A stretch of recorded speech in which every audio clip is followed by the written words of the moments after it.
गुरुदेव के चरणों में कोटि कोटि नमन।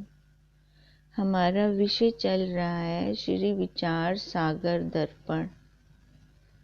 हम कल कर रहे थे कि निश्चल दास जी ज्ञान और कर्म के समुच्चय का खंडन कर रहे हैं कि ज्ञान और कर्म दोनों इकट्ठे रह ही नहीं सकते। ज्ञान में तो हम अपने देह भाव को हटा रहे हैं और कर्म में देह से कर्म हो ही नहीं, देह के बिना कर्म हो ही नहीं सकते। एक तरफ तो हमारे देह भाव पक्का हो रहा है जो मैं कर्म कर रही हूँ, और दूसरी तरफ मैं फिर क्लास में आकर देह भाव को हटाने का पुरुषार्थ कर रही हूँ। तो ये पॉसिबल कैसे है? ये तो फिर हम अपने आप को ही धोखा दे रही हैं, क्योंकि जितने भी कर्म होते हैं वो कैसे होते हैं? इंद्रियों से। इंद्रियों के बिना वो कर्म हम कर ही नहीं सकते। और जो हम ज्ञान लेते हैं वो तो खाली हमें बस एक दृढ़ निश्चय करना होता है कि ये जितना कुछ है बाहर संसार में दिख रहा है, जितना भी पदार्थ रूप में है, वो सब मिथ्या है। वहां पर तो हमने इस मिथ्य तत्व का दृढ़ता करनी है और ज्ञान का आदर करना है। अगर मैं कर्म कर रही हूँ, इंद्रियों से कर रही हूँ, अपने आप को नहीं जान रही, तो फिर मैं क्या बन रही हूँ? कर्ता बन रही हूँ। और कर्ता बनती हूँ तो मेरे को भोगना भी पड़ेगा।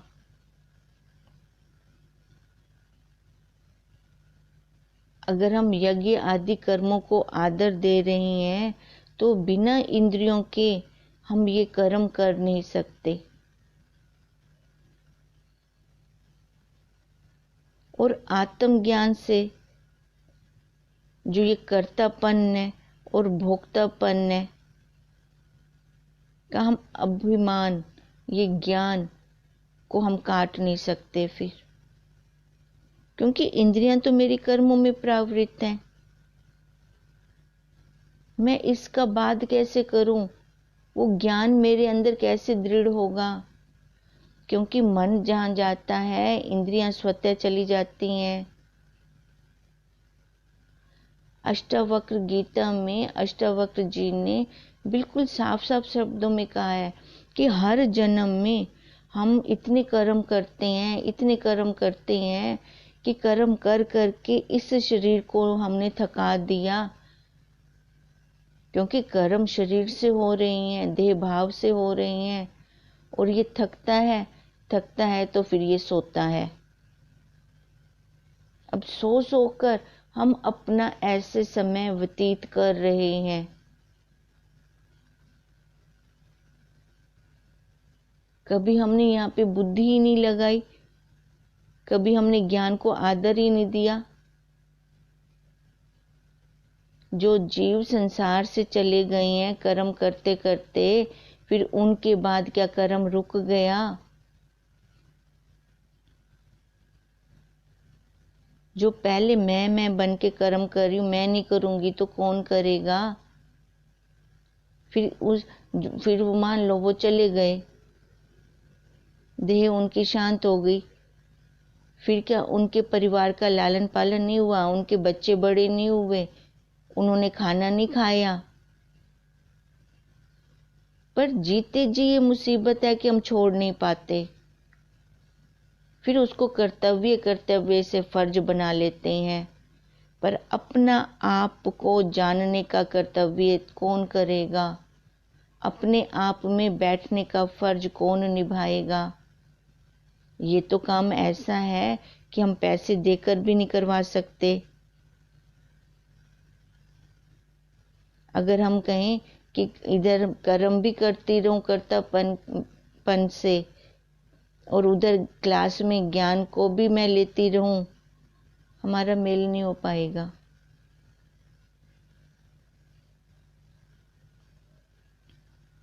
क्योंकि कर्म और ज्ञान का परस्पर मेल है ही नहीं, ये आपस में दोनों ही विरोधी हैं, दोनों एक काल में रह ही नहीं सकते। कर्म है तो ज्ञान नहीं है, ज्ञान है तो कर्म नहीं है। अब इसके लिए हमें क्या करना चाहिए, ये हम कैसे इसमें दृढ़ हो सकेंगे?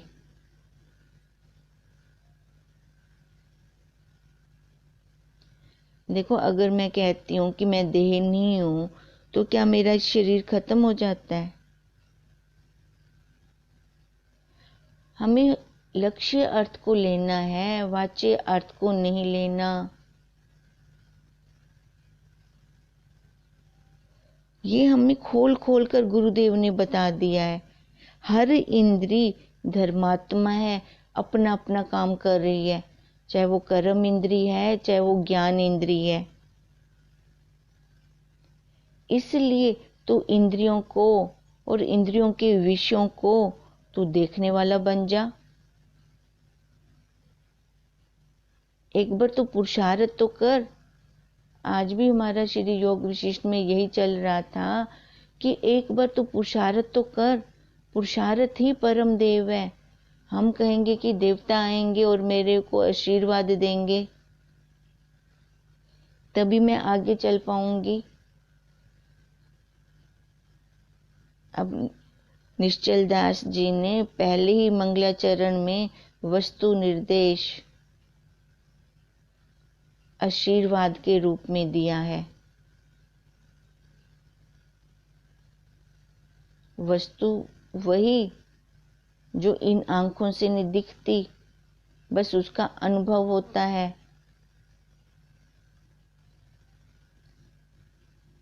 तू नमस्कार कर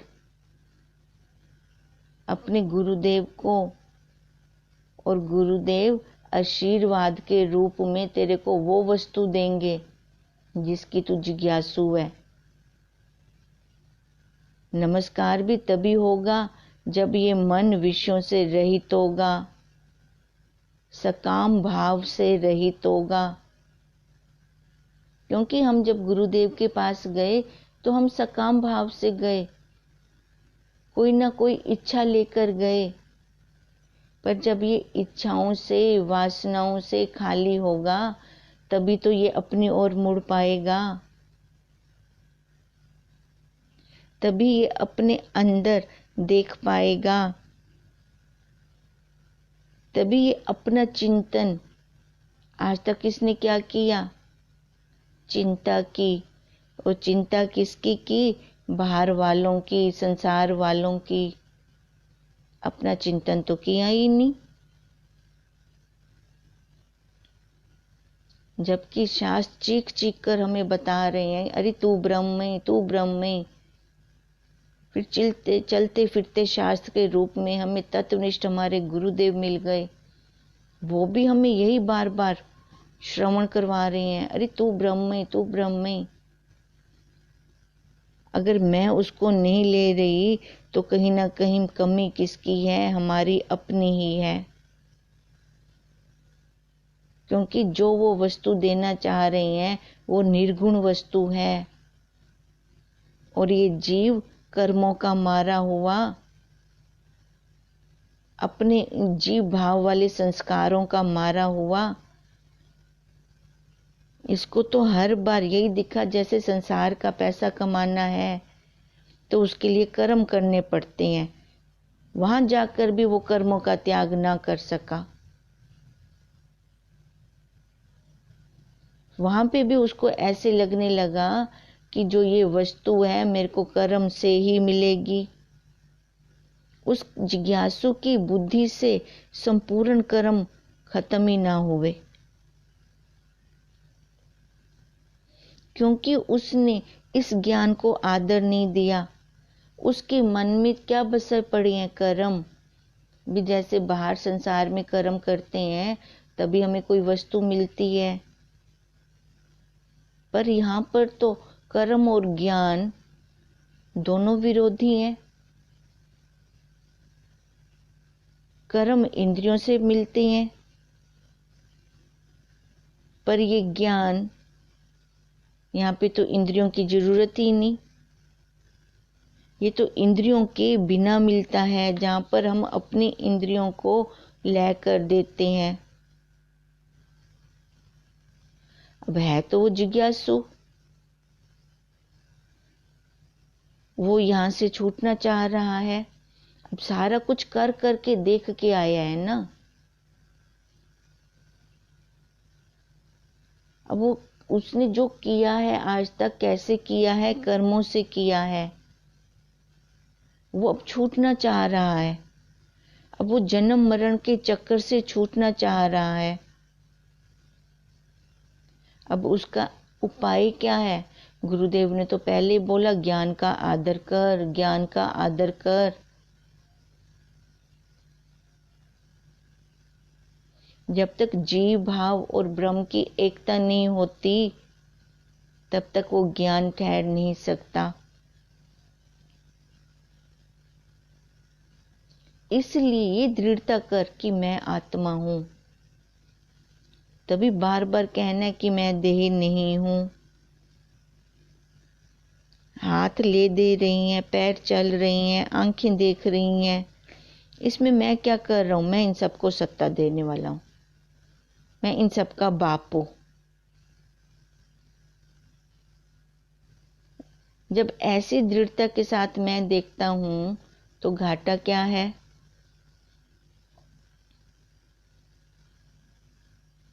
अगर यही एक तत्व कर लेते हैं हम ब्रह्म ज्ञान में, तो वही साधक इस मृत्यु को पार कर सकता है। कोई दूसरा साधक मृत्यु को पार नहीं कर सकता।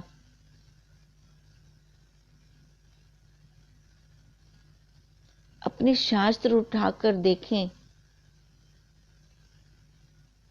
सभी ये हमें महावाक्य दे रहे हैं, पर उठाने के लिए भी तो समय चाहिए, बैठने के लिए टाइम चाहिए।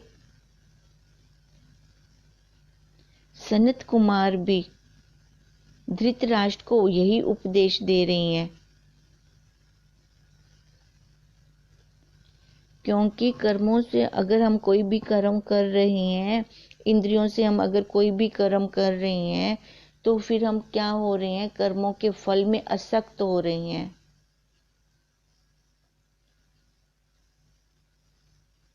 अब देखो, महाभारत का युद्ध कहां से हुआ?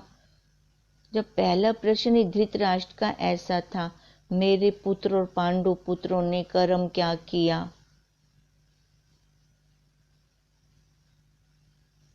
अब जहां पे मेरे आ गए वहां पे देह अभिमान आ गया, मैं मेरा आ गया। अब वही महाभारत का कारण बना। अब यही मैं मेरा हम देखें, मैं मेरा कहाँ है? इस शरीर भाव में है, इस जीव भाव में है। फिर वहां पे सुख भी है और दुख भी है, क्योंकि हम कर्मों में आसक्त होकर कर्म कर रहे हैं।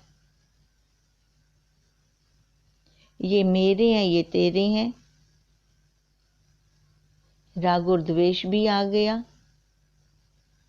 जहां राग द्वेष आ गया वहां कर्म बनने शुरू हो गए। फिर जहां कर्म बन रहे हैं तो कर्तापन से बन रहे हैं। कर्तापन है मतलब शरीर में अहंकार है, मैं कुछ हूं, तो उसका फिर चक्र चालू हो गया, जन्म और मृत्यु का।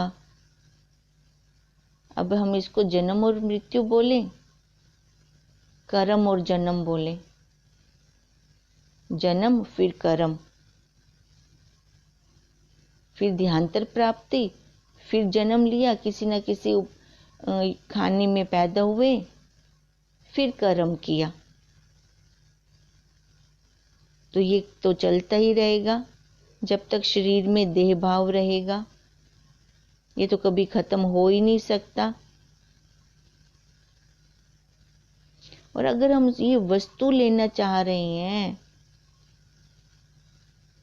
तो ज्ञान को ही आदर देना पड़ेगा, लक्ष्य अर्थ को ही लेना पड़ेगा। वाच्य अर्थ से हमारा काम नहीं बनने वाला। वाच्य अर्थ से लेते हैं तो भोग ही नहीं खत्म होते, शरीर भाव ही नहीं खत्म होता। शरीर भाव नहीं खत्म होता तो भोग कैसे खत्म होंगे? तभी ये हमारा रास्ता गोल हो चुका है।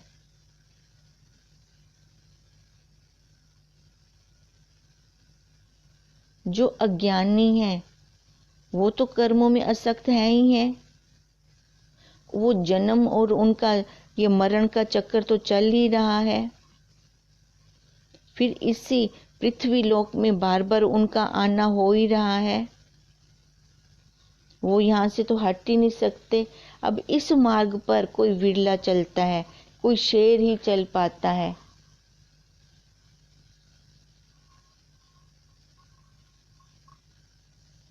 फिर वही जो एक बार विचार कर ले कि आज तक जो संसार में आएगा तो उसके दुख शोक संताप कभी खत्म थोड़ी होंगे। वो बार बार इन नाशवान लोकों को ही तो प्राप्त होता रहेगा।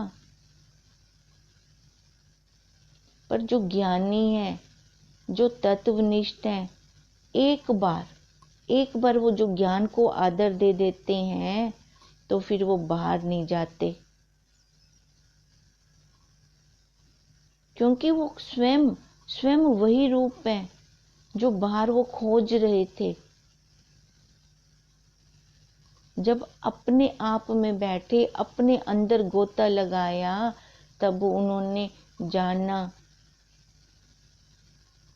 जिनको मिलने के लिए वो बेकरार हो रहे थे वो तो खुद स्वयं है। वो रस उनके अंदर स्वयं है, वो खुद स्वयं ब्रह्म स्वरूप है।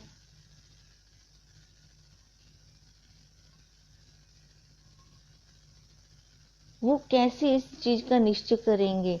जब कर्मों का त्याग करेंगे तब तो मोक्ष है ही है। कर्मों से बंधन है, कर्मों से ही बंधन है। क्योंकि कर्म कैसे करे जाते हैं? मैं मेरे से, शरीर भाव से।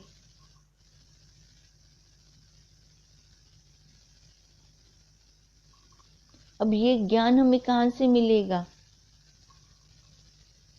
जिन्होंने पहले उस रास्ते को तय किया होगा, जिन्होंने अपने आत्म स्वरूप को पहचान लिया होगा, जान को पहचान में बदल लिया होगा, ऐसे महापुरुष ही हमें इस संसार चक्र से पार लगा सकते हैं। और कोई दूसरा रास्ता नहीं है। तभी हम इस जन्म मरण के चक्कर से छूट सकते हैं और उस परम पद मोक्ष को प्राप्त कर सकते हैं। अब उस मोक्ष को लेने के लिए हमारे पास ज्ञान के अलावा कोई दूसरा रास्ता है ही नहीं। अपने सदगुरुदेव के चरण, और वो ज्ञान मिलता कहाँ है? देखो, ज्ञान, ये वाला ज्ञान भी कोई विरलों के पास होता है। कोई विरलों ने ही अपनी दुकान लगा रखी होती है इस ज्ञान को बेचने के लिए। जो खुद पुरुषार्थ करके, जिन्होंने ये ज्ञान को पहले अर्जित किया होता है। एक बड़ा दिया, देखो कैसे बड़े दिए के छोटे छोटे दिए प्रकाशित हो रहे होते हैं और बाहर पड़ा। अब दिया मैंने चलाया कमरे में, पर उसका प्रकाश जा रहा है बाहर, बाहर भी वो वस्तुओं को प्रकाशित कर रहा है। अब ऐसे ही हमारे तत्वनिष्ठ गुरुदेव एक बड़ा दिया है। उन्होंने हम छोटे छोटे दियों को जगाया।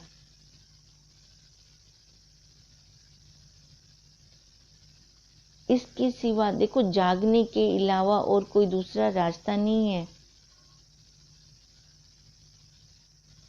कृष्ण जी भी कर्मों के ऊपर बार बार उपदेश दे रहे हैं। गीता खोल के देखो, कर्मों से संन्यास कहते हैं वो। अब कर्मों से संन्यास कैसे मिल सकता है? शरीर है तो कर्म है, पर लक्ष्य अर्थ से। हर इंद्री का अपना अपना कर्म है, हम वो कर्म अपने में मिला लेते हैं। सबसे बड़ा धोखा कर रहे हैं हम।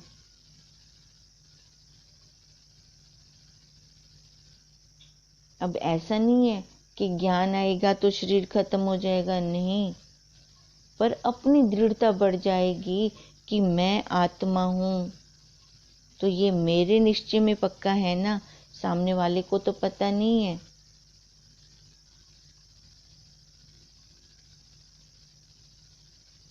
इसलिए बार बार गुरुदेव हमें कहते हैं कि थोड़ा निरीक्षण कर ले, अपना निरीक्षण कर ले। संसार से ना तो सटो ना कटो, बस थोड़ा सा हटो। अगर कोई संसारी अपने घर कीर्तन है या कुछ उनके घर ऐसा कुछ हवन आदि क्रिया कुछ भी चल रही है, तो उस टाइम फिर क्या, मैं तो ब्रह्म ज्ञानी हूँ, मैं तो आत्मा हूँ, पर ये हमारे निश्चय की बात दूसरे के निश्चय में नहीं जा सकती। जाओ वहां पर आदर अपने अंदर ज्ञान को लेकर जाओ। वो हमारी मन की बात को थोड़ी समझ सकते हैं। अब गृहस्थी परिवार में रहता हुआ सारा कर्म करेगा, पर कैसे करेगा? सारा कुछ करते हुए भी कुछ भी नहीं कर रहा। जैसे कृष्ण जी ने कहा गीता के 10वें अध्याय में, तब जाकर वो अपने ज्ञान में स्थित हो पाएगा। ये कर्म उपासना ये किस लिए होती है? कि अंतःकरण शुद्ध हो। जब एक बार अंतःकरण शुद्ध हो गया तो फिर उसको हम बार बार साफ करने की क्या जरूरत है? बर्तन एक बार साफ कर दिया तो उन साधनों को छोड़कर फिर आगे की तरफ यात्रा करें। अब जब देख लिया कि निष्काम कर्म करने से अंतःकरण शुद्ध हो गया है, तो फिर अब आगे चलें। कर्म हो रहे हैं शरीर से, पर बुद्धि में ज्ञान है। ज्ञान को आदर देते देते हम आगे चलते रहेंगे, तभी हम अपनी मंजिल पर पहुंचेंगे। अगर फिर से कर्मों में आ गए तो हमारा काम नहीं बनेगा। अब जो हम तप करते हैं तो ये भी तो कर्म से कर रही हैं, इंद्रियों से कर रही हैं, तप कर रही हैं। अब संसार वाले कर्मों से तो अच्छा है कि ये वाला तप करें, अपना पुरुषार्थ निकालें, तो इससे क्या होगी? पाप की निवृत्ति होगी और हमारे एक कदम आत्मज्ञान की तरफ बढ़ेगा।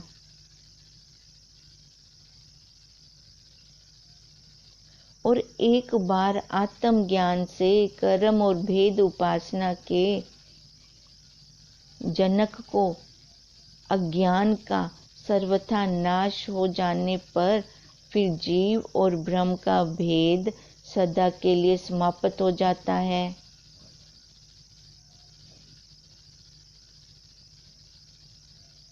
अब एक बार आत्मज्ञान से कर्म में भेद उपासना को खत्म कर दें। बस ये भेद ही तो है जो हमें आज तक समझ में नहीं आ रहा। जीव और ब्रह्म का भेद, ये जीव और ब्रह्म का भेद कैसे खत्म होगा? एक पर पहले तो देखो हमें दृढ़ता करनी पड़ेगी, क्योंकि हमारा अपना अनुभव तब तक होता नहीं है, तब तक गुरुदेव का अनुभव होता है और उनकी युक्तियां हम ले रहे होते हैं।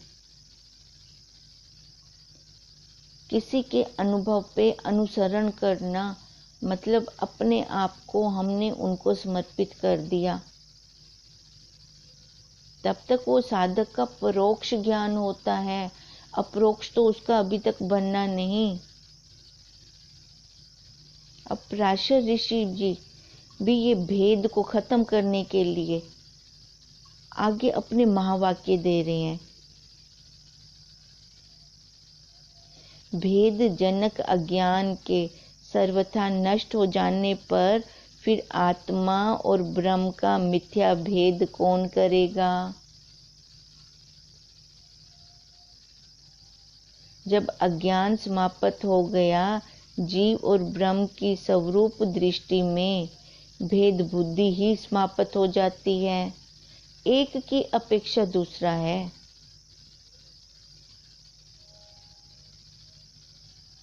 ये संसार वाले भावों को, शरीर वाले भावों को काटने के लिए ही हमने अब क्या बना दिया? ब्रह्म भाव।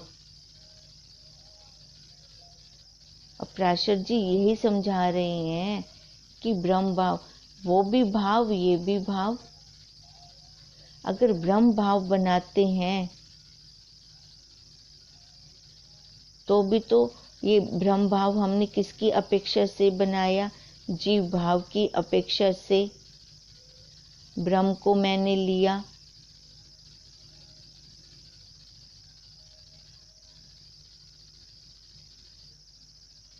अब अगर एक बार ब्रह्म भाव को ले लिया तो वो जो साधक था फिर दोबारा कर्म कांड में नहीं जाएगा। वो दोबारा ज्ञानी महान पुरुष भेद उपासना एवं कर्म कांड में प्रवृत्त फिर नहीं होता।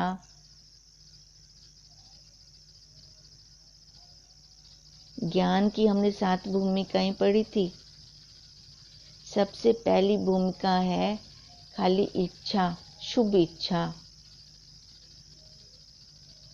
अब वशिष्ठ जी क्या कह रहे थे? जो शुभ इच्छा करता है वो पूजने योग्य है। अब ये ज्ञान की पहली भूमिका है, शुभ इच्छा। वो पूजने योग्य हो जाता है, वो महापुरुष बन जाता है। अब ऐसे ही पराशर जी कह रही हैं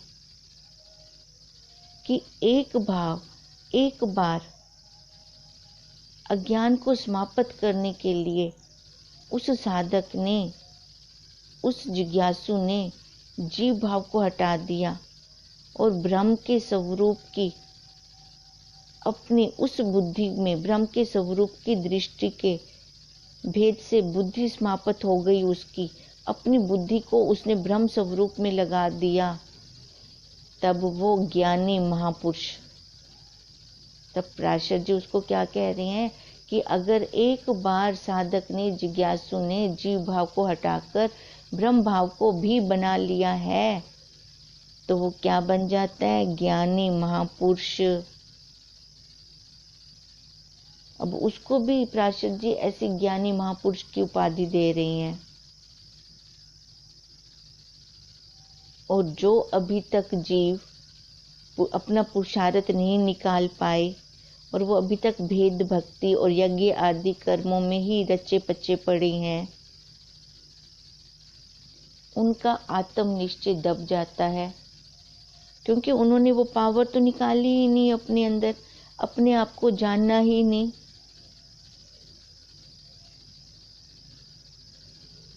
वो अभी तक भेद में ही पड़े हुए हैं।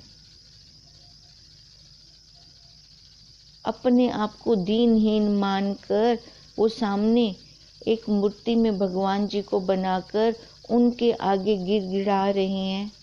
उनका निश्चय ही नहीं है कि मैं ब्रह्म हूँ। जब एक बार साधक ने ब्रह्म भाव में दृढ़ता कर ली, क्योंकि ये निर्गुण उपासना है, इसमें कोई मूर्ति पूजा नहीं है। अगर एक बार वो आत्म निश्चय कर लेता है तो ऐसे साधक को ज्ञान मार्ग में प्रवृत्त होने के बाद फिर लौटकर भेद भक्ति एवं यज्ञ आदि कर्मों में प्रवृत्त नहीं होना चाहिए। प्राशर जी चीख चीख कर हम जैसों को कह रही हैं कि एक बार अगर निर्गुण उपासना में आ गए हैं हम, गुरुदेव हमारे ऊपर कितना बल लगा रहे हैं, हमें समझ में क्यों नहीं आ रही ये बात, हम क्यों नहीं समझ पा रहे इस बात को, इस भेद को। अभी तक भी वो हम बैठे हुए हैं, सत्य और असत्य को समझ नहीं पा रहे। जब सत्य की क्लास में आए तो सत्य ठीक लगने लग गया, जब संसारियों के साथ बैठे तो वैसे हमारे भाव चढ़ आए।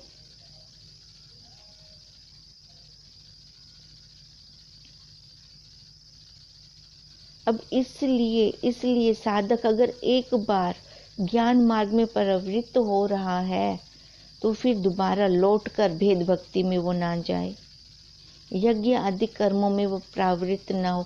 भले उसके लिए अभी परोक्ष है, अपरोक्ष नहीं बना तो भी एक बार दृढ़ता तो कर ले, एक निष्ठ तो बन जाए कि मेरे गुरुदेव बार बार कह रही हैं, मैं ये इस पे अपनी दृढ़ता क्यों नहीं कर पा रहा, मैं चल क्यों नहीं पा रहा।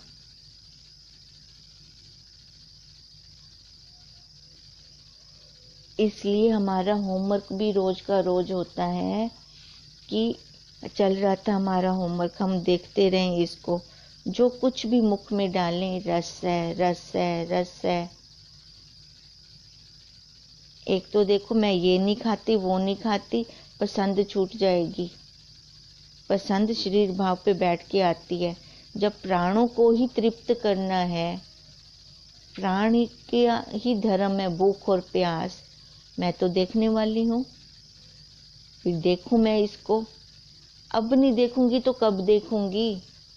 समय अब बहुत कम है अपने पास, समय बहुत कम है। अपना काम जल्दी से जल्दी बना लें,